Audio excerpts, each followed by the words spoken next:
నమస్తే, welcome to Avani news network. Meloni గుర్తుంది కదా మీకు?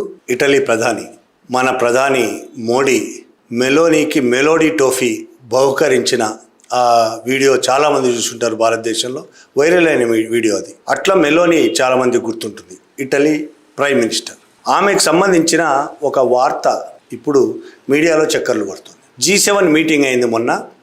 ఆ సందర్భంగా మెలోనీ ట్రంప్ దగ్గరికి వెళ్ళి తనతో పాటు ఒక ఫోటో దిగాలని ఆమె యాచించిందని, అనేకసార్లు యాచించిందని, దాంతో జాలిపడి, తనకి ఇష్టం లేకపోయినా జాలిపడి మెలోనీతో ఫోటో దిగానని ట్రంప్ చెప్పిన ఒక వీడియో అది సోషల్ మీడియాలో వైరల్ అయింది. అమెరికాలో చాలా పత్రికల్లో ఆ వార్త కూడా వచ్చింది. యాచించింది మెలోనీ, తనతో ఫోటో దిగమని ట్రంప్ని యాచించింది. ఇదే వార్త మెలోనీ బదులు మోడీ ఉంటే ఏం జరిగేది? మీరు ఒకసారి ఊహించుకోండి ఏం జరిగి ఉండేది.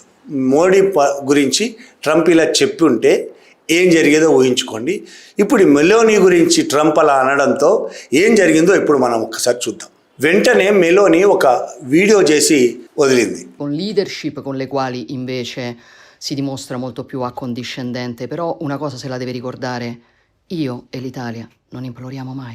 ట్రంప్ చేసిన ఆ ప్రకటన కల్పితమని, పచ్చి అబద్ధమని ఆమె వీడియోలో చెప్పింది. ట్రంప్ తన మిత్ర దేశాలతోనే ఇలా ఎందుకు ప్రవర్తిస్తాడో తనకు చాలా ఆశ్చర్యంగా ఉందని ఆమె అన్నది. పాశ్చాత్య శత్రువుల పట్ల చాలా ఉదారంగా ఉంటాడు ట్రంప్, తన మిత్ర దేశాలతో ఎందుకు ఇలా వ్యవహరిస్తాడు, అబద్ధాలు ఎందుకు మాట్లాడతాడు, అసలు అలాంటివి జరగలేదు, జరగకుండానే అబద్ధాలు ఎందుకు మాట్లాడాడు ట్రంప్ అని చాలా సీరియస్గా ట్రంప్ మీద ఆగ్రహం వ్యక్తం చేస్తూ వీడియో విడుదల చేసింది.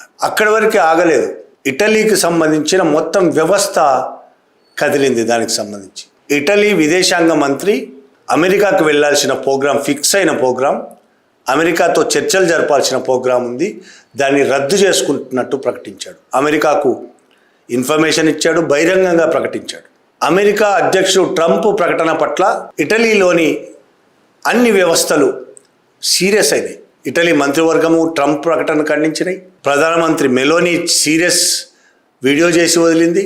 విదేశాంగ మంత్రి, అమెరికాకు వెళ్ళవలసిన విదేశాంగ మంత్రి కూడా తన ప్రోగ్రాంని రద్దు చేసుకొని అమెరికా దుర్మార్గాల గురించి మాట్లాడాడు. ఇటలీ ప్రధానమంత్రి మెలోనీ తన వీడియోలో నేను కానీ ఇటలీ కానీ ఎవ్వరి ముందు చేయి జాపము, యాచించం మేము. ట్రంప్ యాచించాడని అన్నాడు కదా ఫోటో కోసం. నా జీవితంలో నేను యాచించను, ఇటలీ కూడా తన జీవితంలో అది ఎన్నడూ యాచించలేదు, యాచించదు. మేము ధైర్యంగా నిలబడి పోరాడగలుగుతాం, యాచించడం అనేది మా డిక్షనరీలో లేదని ఆమె చెప్పింది. విదేశాంగ మంత్రి తన అమెరికా పర్యటన రద్దు చేసుకుంటూ ఏం మాట్లాడాడంటే, ఇది ట్రంప్ మాటలు ఇటలీని మొత్తాన్ని అవమానించాడు. ట్రంప్ చెప్పిన అబద్ధం ఇటలీ మొత్తాన్ని అవమానించాడు అబద్ధంతో. ఇంత అవమానకరమైన మాటలు ఎవరు మాట్లాడరు ప్రపంచంలో అని కూడా అన్నాడు ఆయన.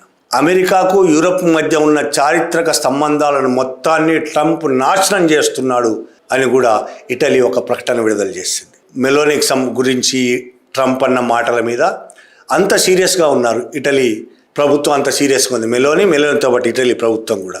దీనివల్ల అమెరికా ప్రపంచంలోనే అపఖ్యాతి పాలవుతున్నది అనే మాట కూడా మాట్లాడారు. మరి ఇదే ఒక్కసారి మోడీని చూడండి. మన ప్రధాని మనం అవమానించడం కరెక్ట్ కాదు, కానీ తనను తానే అవమానించుకుంటాడు, ఎప్పుడు అవమానించుకుంటూ ఉంటాడు. తనను అవమానించుకోవడము అంటే, ట్రంప్ దగ్గర మోకరిల్లడం అంటే భారతదేశాన్ని అవమానించడం. ఇక్కడ నేను మాట్లాడుతున్నది మోడీ గురించి మాట్లాడుతున్నానంటే భారతదేశాన్ని అవమానాల పాలు చేసిన వ్యక్తి గురించి మాట్లాడుతున్నాను. మోడీ అనే వ్యక్తి గురించి కాదు. ఆయన భారతదేశానికి ప్రధానమంత్రి. ఒక ప్రధానమంత్రి విదేశాలలో విదేశీయులతో వ్యవహరించిన తీరు, దానివల్ల పడే ప్రభావం భారతదేశం మొత్తం మీద పడుతుంది. ట్రంప్ పదే పదే మోడీని ఎంతగా అవమానించాడంటే, ఇప్పటి వరకు ప్రపంచంలో ఎవ్వరును, ఏ దేశాధిపతి ఇంకో దేశాధిపతిని ఆ విధంగా అవమానించున్నాడు. అంత అవమానించాడు.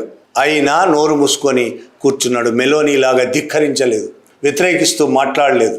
ఇటలీ విదేశాంగ మంత్రి తన పర్యటన రద్దు చేసుకున్నట్టు ఒక కార్యక్రమం తీసుకోలేదు. ఆపరేషన్ సింధూర్ అప్పుడు మనం చూసాం.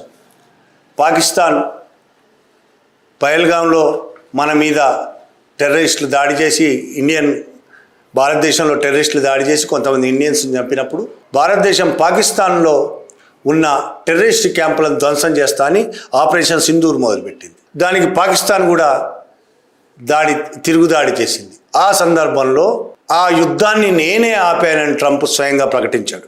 భారతదేశాన్ని పాకిస్తాన్ను బెదిరించి యుద్ధం ఆపానని కూడా మాట్లాడాడు. ఆయన బెదిరించి వార్నింగ్ ఇచ్చి మరీ యుద్ధం ఆపానని చెప్పాడు. ఏం వార్నింగ్ ఇచ్చానన్నాడు?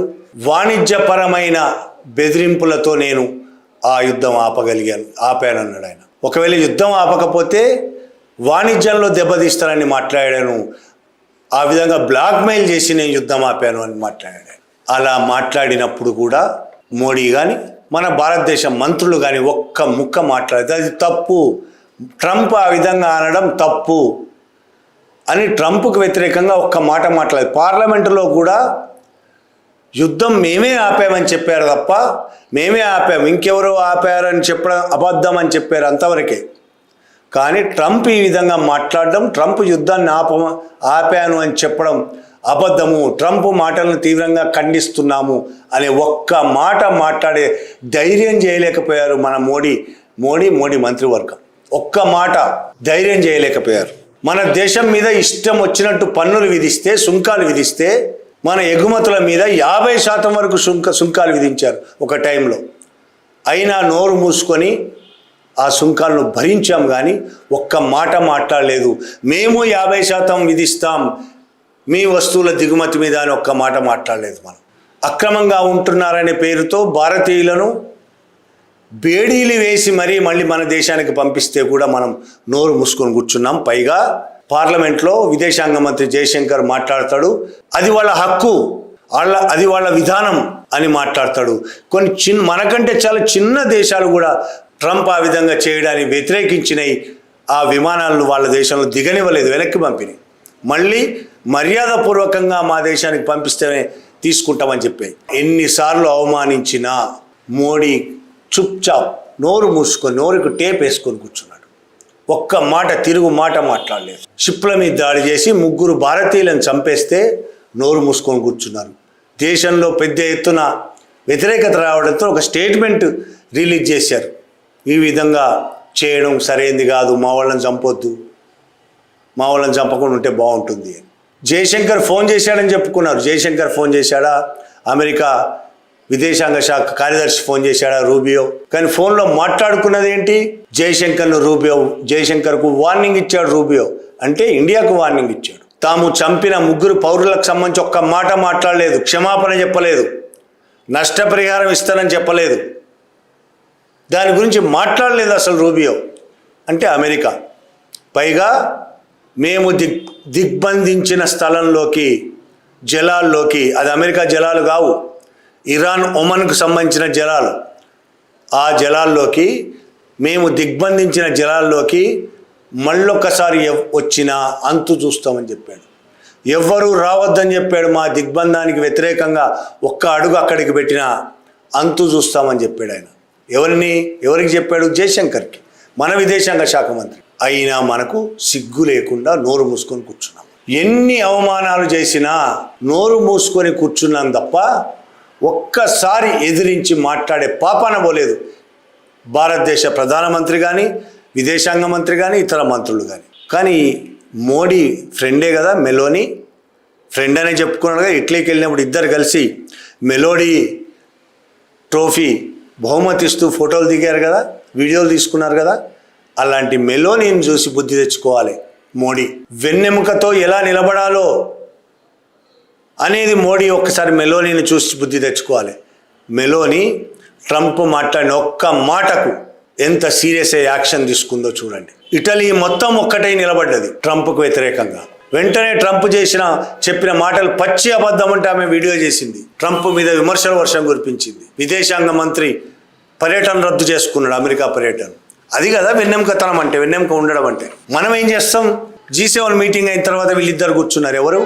ట్రంప్, మోడీ కూర్చొని మాట్లాడుకున్నారు. అందరూ ఆయన చిట్టి పెట్టి మాట్లాడిండు, చిట్టి చెట్ల పట్టుకొని రహస్యంగా చూసుకుంటూ మాట్లాడినని అంటున్నారు. నిజమే కావచ్చు, తప్పు లేకపోవచ్చు కూడా. చూసుకుంటూ మాట్లాడడం తప్పు లేదు. కానీ ఆయన మాట్లాడినంతసేపు, మొత్తం మాట్లాడిన 2 నిమిషాలు 3 నిమిషాల్లో ఎక్సలెన్సీ అనే పదాలు 6 సార్లు ఉపయోగించాడు. ఎక్సలెన్సీ అంటే మహోన్నతమైన వాడా, మహోన్నత నాయకుడా, ఇంకా చెప్పాలంటే తెలంగాణలో చెప్పాలంటే నీ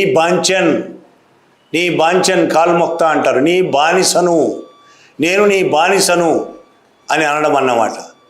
ఇప్పుడు ఎవరు అంటున్నారో లేదో, బ్రిటన్లో ఈ కల్చర్ బాగా ఉండేది. మన పాత సినిమాల్లో కనబడుతుంది ఇది. ఇంగ్లీష్ సినిమాలు చూస్తే యువర్ ఎక్సలెన్సీ అని ప్రతి దాంట్లో ఘనత వహించిన మహోన్నతమైన ట్రంప్కు అంత బిరుదులు ఇచ్చి మాట్లాడాల్సిన, అంత లొంగి వంగి వెన్నెముక లేకుండా ప్రతిసారి ఎక్సలెన్సీ మాట్లాడిన 2 నిమిషాలు 6 సార్లు అవసరమా? ఆయన ఎప్పుడైనా అంటాడా? ఒకవైపు ఏమో ట్రంప్ అవమానిస్తూ ఉంటాడు, మనం దానికి నోరు మూసుకొని కూర్చుంటాం. భారత ప్రజలు పిరికి వాళ్ళు కాదు. భారత ప్రజల పరిపాలిస్తున్న ఒక ప్రధాని ఇంత పిరికిగా ఉండడం భారత ప్రజలు సహించలేరు.